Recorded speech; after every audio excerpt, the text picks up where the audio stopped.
to help and share. Told me what they say. This world led to the forest and carrots, shunting trucks and hauling freight down the hills and round the fence. Oh, and Thomas and his friends. Rocky to the rescue. It was an exciting day on the island of Sodor, and all the engines were working hard.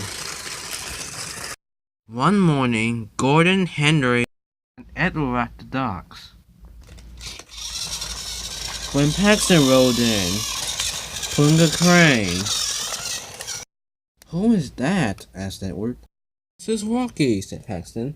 "So Tom had brought him here to help out when there were accidents," he said.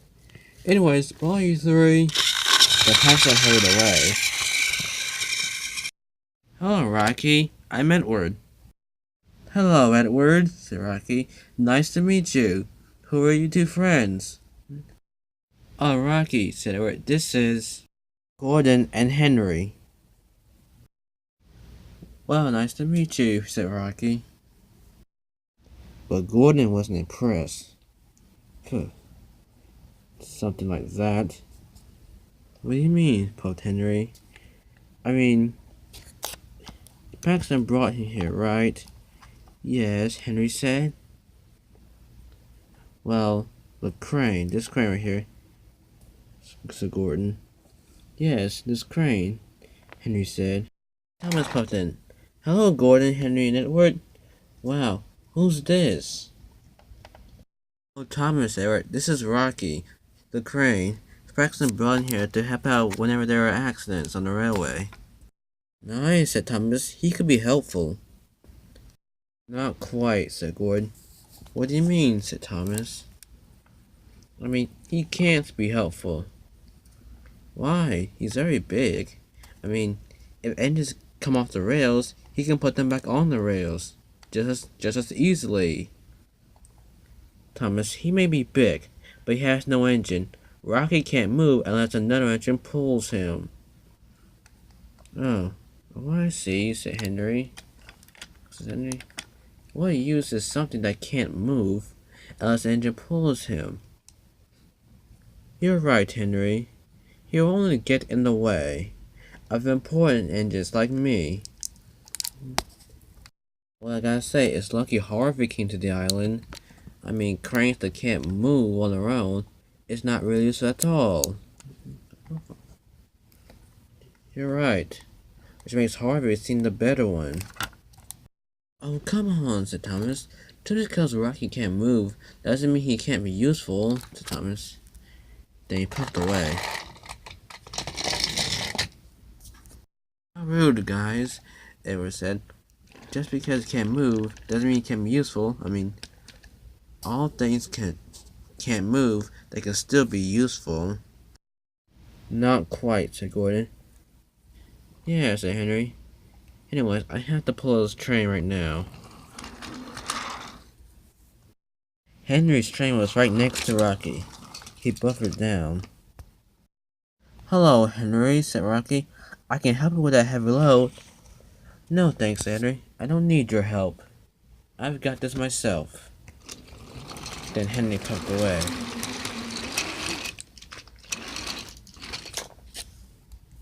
Henry steamed along the line.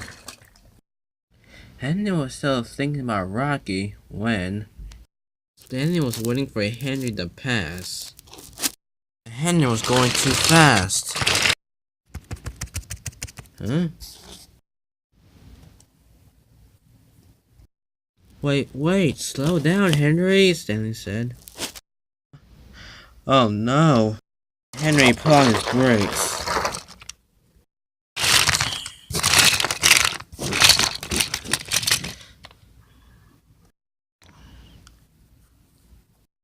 "Oh no," said Stanley. "Oh dear," said Henry. What to do? Henry looked at the train crash behind him. Then he had an idea. "Oh, No, I can't call Rocky. He can't move on his own. But I can call Harvey, said Henry. His driver sent for Harvey to come, and soon he was on his way. He arrived quickly and soon got to work.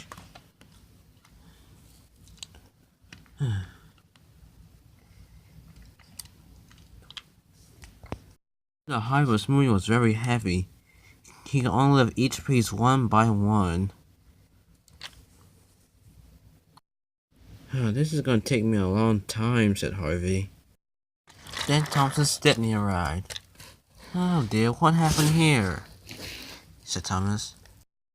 I had no access, Henry. I was going too fast. And Harvey's clearing this mess himself, said Stepney.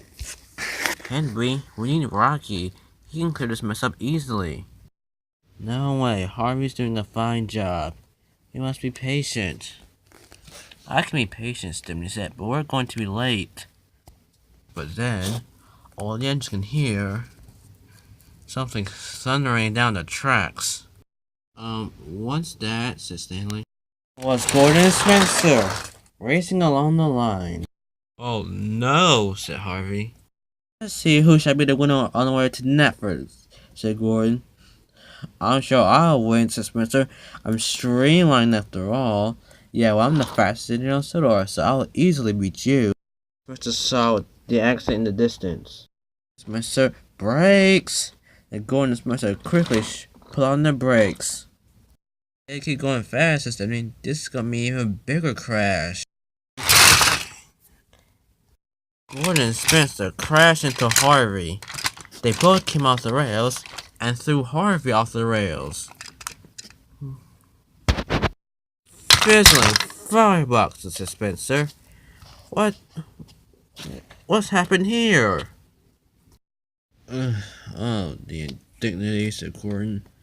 Crash in a derailed train. No, it's gotten worse, said Henry. Said Harvey. I can't live Gordon and Spencer. One, they're too heavy. Two, I'm too derailed to lift anything. Henry, we need Rocky now. This is an emergency. No way, said Gordon. Not very useful. Henry knew Thomas was right. Fine, said Henry. I'll go and fetch Rocky, Henry said, and he puffed away. Rocky was sitting sadly and alone when Henry bustled in. Rocky, said Henry, we need your help. It's an emergency. Well, you come to the right crane. I'm waiting and waiting, Henry. Henry buckled up to Rocky, and they steamed off. Let's go do this, Henry, called Rocky. Henry pulled Rocky through stations, under bridges, and through towns. Everyone was happy to see him. Henry felt very proud for pulling the newest arrival on the island of Sodor. He soon arrived at the scene of the disaster. Well, I can certainly fix this, Rocky smiled. And soon, Rocky was hard at work, putting derailed cars and engines on the tracks.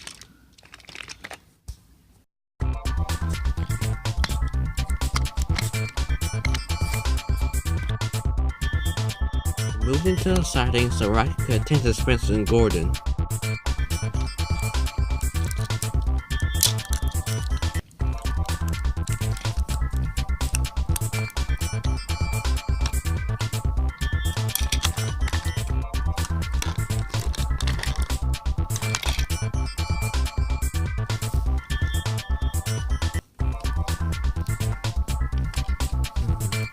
Soon, all the engines and cars were back on the tracks. Gordon was impressed. So was Spencer. Well done, Rocky. Yeah, said Gordon. Well done. And sorry for all that I said. Henry, I'm so sorry. I was silly to think you weren't really useful. But turns out, you are amazing when it comes to putting engines and cars back on their tracks. You're welcome, and welcome to Sodor, Henry said. All the engines agreed. It was nice to have Rocky on Sodor indeed.